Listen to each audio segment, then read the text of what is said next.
அனைவருக்கும் இனிய பொங்கல் நல்வாழ்த்துக்கள். தமிழர்கள் எந்த பண்டிகையை கொண்டாடினாலும் அர்த்தமுள்ளதாகவே கொண்டாடுவார்கள். இந்த வகையில் பொங்கல் திருநாளும் ஒன்று. உதாரணமாக, உழவர்களுக்கு உதவிய மண், இயற்கை இவைகளுக்கு நன்றி செலுத்தும் முகமாக தை திருநாளை கொண்டாடுகிறார்கள். அடுத்த நாளை தனக்கு உதவிய மாடுகளுக்கு நன்றி தெரிவிக்கும் விதமாக மாட்டுப் பொங்கல் கொண்டாடுகிறார்கள். இதற்கு அடுத்த நாளை உழவர்களுக்கு நன்றி சொல்லும் விதமாகவும் மற்றும் உழவர்கள் ஒன்று கூடி பகிர்ந்திருக்கும் விழாவாகவும் உழவர் திருநாள் கொண்டாடுகிறார்கள். இந்த 3 நாட்களுக்கு முந்தைய நாள் போகி திருநாள் என்று அழைக்கப்படுகிறது. பழையன கழிதலும் புதியன புகுதலும் என்ற வாசகத்தின் பொருள் பழைய தீய எண்ணங்களை கழித்து புதிய நல்லெண்ணங்களை விதித்து வாழ்வை மேம்படுத்தும் விதமாக நம் முன்னோர்கள் சொன்னார்கள். ஆனால் காலப்போக்கில் நாகரிகம் வளர வளர போகி திருநாள் அன்று பழைய குப்பைகளை, அதாவது இயற்கையான பாய், முரம், துடைப்பம் போன்ற குப்பைகளை எரித்தார்கள். இன்று இக்குப்பைகளோடு செயற்கை பொருளான டயர், டியூப், பிளாஸ்டிக் போன்ற பொருட்களை எரிக்கிறார்கள். இப்படி எரிக்கிற போது ரசாயனங்கள் வெளியேறி உயிர்காற்றை நச்சுக்காற்றாக மாற்றுகிறது. இந்த நச்சுக்காற்றை சுவாசித்தால் நுரையீரல், சுவாச கோளாறு, கண்ணெரிச்சல் போன்ற பல உபாதைகள் மக்களுக்கு ஏற்படுகிறது. எனவே போகி பண்டிகையை சுற்றுச்சூழல் பாதிக்காத போகி பண்டிகையாக கொண்டாட வலியுறுத்தி தமிழ்நாடு மாசு கட்டுப்பாடு வாரியம் இந்த ஆவணப்படத்தை தயாரித்துள்ளது. நிச்சயமாக மாணவர்களுக்கும் பெற்றோர்களுக்கும் பொதுமக்களுக்கும் பயனுள்ள வகையில் அமையும் என்று நம்புகிறேன். உங்கள் அனைவருக்கும் இனிய பொங்கல் நல்வாழ்த்துக்கள்.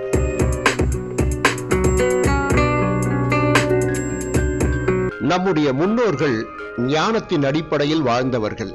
அதனால்தான் என்னவோ ஒவ்வொரு திசையிலிருந்து வீசும் காற்றிற்கும் ஒவ்வொரு விதமாக பெயர் வைத்து அழைத்தார்கள்.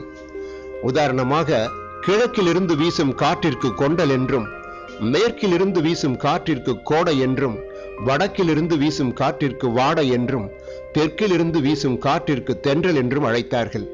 இப்படிப்பட்ட உயிர்காற்றை போகி என்ற பெயரில் குப்பைகளை எரித்து நஞ்சாக்கலாமா? புகையெல்லா போகியை கொண்டாட வேண்டாமா? நம் முன்னோர்கள் மிகவும் புத்திசாலிகள். உதாரணமாக, காற்றை பற்றி முண்டாசு கவிஞன் கவிதை பாடியதை நினைக்கும் போது மெய் சிலிர்க்கிறது. காற்று நம்மீது வீசட்டும், அது நம்மை நோயின்றி காத்திடும். மலைக்காற்று நல்லது, கடல் காற்று மருந்து, வான்காற்று நன்று. ஊர்காற்றை மனிதர் பகைவனாக்கி விடுகின்றனர். அவர்கள் காற்று தெய்வத்தை நேரே வழிபடுவதில்லை. அதனால் காற்று தேவன் சினமெய்தி அவர்களை அழிக்கின்றான். காற்று தேவனை வணங்குவோம். அவன் வரும் வழியில் சேறு தங்கலாகாது, நாற்றம் இருக்கலாகாது, அழுகின பண்டங்கள் போடலாகாது, புழுதி படிந்திருக்கலாகாது, எவ்விதமான அசுத்தமும் கூடாது. காற்று வருகின்றான். அவன் வரும் வழியை நன்றாக துடைத்து நல்ல நீர் தெளித்து வைத்திடுவோம். அவன் வரும் வழியில் சோலைகளும் பூந்தோட்டங்களும் செய்து வைப்போம். அவன் வரும் வழியில் கற்பூரம் முதலிய நறுமண பொருட்களை கொளுத்தி வைப்போம். அவன் நமக்கு உயிராகி வருக, அமுதாகி வருக. காற்றை வழிபடுகின்றோம். அதன் சக்தி குமாரன், மகாராணியின் மைந்தன். அவனுக்கு நல்வரவு கூறுகின்றோம். அவன் வாழ்க. இப்படியாக காற்றை பற்றி பாரதி பாடிக்கொண்டே போகிறான். ஆனால் இதற்கு நேர்மாறாக நாம் என்ன செய்து கொண்டிருக்கிறோம்? நிலக்கரி மற்றும் பெட்ரோலிய பொருட்களை எரித்து புவி வெப்பமடைய செய்து கொண்டிருக்கிறோம். இது போதாதென்று சம்பிரதாயம் என்ற பெயரில் போகி பண்டிகையின் போது டயர், டியூப், பிளாஸ்டிக் மற்றும் தேவையற்ற பொருட்களை எரித்துக் கொண்டிருக்கிறோம். டயர் தயாரிப்பின் போது அதிக அளவில் சேர்க்கப்படும் ரசாயனங்கள் எவை தெரியுமா? இதோ கந்தக ஆக்சைடு, கந்தகம், உலோகங்கள், ஸ்டைரின் மற்றும் பியூட்டாடையின் ஆகியவை. இது மட்டுமா? டயரின் கருப்பு நிறத்திற்கு கார்பன் கிளாக் எனப்படும் துகள்கள் சேர்க்கப்படுகிறது. இதேபோல் பிளாஸ்டிக்கின் தன்மை, நிறம் மற்றும் பயன்பாட்டிற்கு ஏற்ப சேர்க்கப்படும் வேதிப்பொருட்கள் என்ன தெரியுமா? ஸ்டைரின், எத்திலின் மற்றும் வினைல் குளோரைடு ஆகியவை சேர்க்கப்படுகிறது. இப்படிப்பட்ட ரசாயனங்கள் கலந்த டயர், பிளாஸ்டிக் மற்றும் செயற்கை பொருட்களை எரிக்கும் போது நச்சு புகை வெளியாகிறது. இந்த நச்சு புகையில் கலந்துள்ள மோசமான வாயுக்கள் என்ன தெரியுமா? கந்தக di oxide, nitrogen di oxide மற்றும் கொடிய நோய்களுக்கு காரணமாக அமையும் டயாக்சின், பியூரான் பாலி அரோமேட்டிக் ஹைட்ரோ கார்பன்கள் அடங்கும். இவைகள் கண் எரிச்சல், மூச்சு திணறல், தோல் பாதிப்பு, நரம்பு மண்டல பாதிப்பு, புற்றுநோய் என பட்டியலிட்டு கொண்டே போகலாம். குறிப்பாக குழந்தைகள், ஆஸ்மா நோயாளிகள் மற்றும் நுரையீரல் சம்பந்தப்பட்ட நோயாளிகள் பெரும் பாதிப்பிற்கு ஆளாகிறார்கள். இது மட்டுமல்ல, டயர் எரிந்த பிறகோ அல்லது அரைகுறையாக எரிந்த டயரில் இருந்தோ வெளிப்படும் சாம்பல் என்ன செய்கிறது தெரியுமா? தெருவில் நாம் நடக்கும் போதும் அல்லது வாகனங்கள் கடக்கும் போதும் மேலெழுந்து காற்றில் கலந்து மக்கள் உடல்நலம் கெட காரணமாகிறது. இத்தோடு நிற்கவில்லை, இந்த சாம்பல் மழை நீரில் கலந்து நீர்நிலைகளை மாசடைய செய்கிறது. அந்த நீர்நிலையில் உள்ள நீர் பயனற்றதாகி விடுகிறது.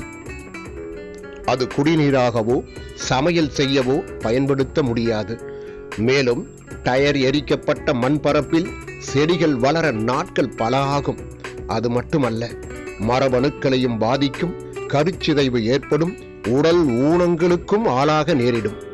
இவ்வாறு எந்த விதத்திலும் மனிதனுக்கோ அவன் ஆரோக்கியத்திற்கோ மற்றும் சுற்றுச்சூழலுக்கோ பயன்படாத ஒரு சம்பிரதாயத்தை, அதாவது எரிக்கும் வழக்கத்தை மாற்றி நாடு நலம் பெற, மக்கள் ஆரோக்கியம் காக்க, சுற்றுச்சூழல் பாதுகாக்க டயர், டியூப், பிளாஸ்டிக் மற்றும் எந்த பொருளையும் எரிக்க கூடாது என்று தமிழக முதல்வர் டாக்டர் ஜே. ஜெயலலிதா அவர்கள் தலைமையில் வாரிய தலைவராக இருந்த திருமதி ஷீலா ராணி சுங்கத் இந்தி ஆட்சி பணி அவர்களால் போகி விழிப்புணர்வு வாகன பிரச்சாரம் மேற்கொள்ளப்பட்டது.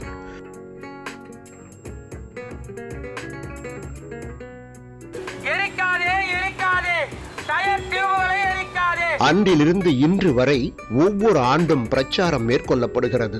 ஆயினும் மாணவ சமுதாயம் மனது வைத்தால் மாசற்ற உலகம் மலரும் என்பதில் சிறிதும் ஐயமில்லை.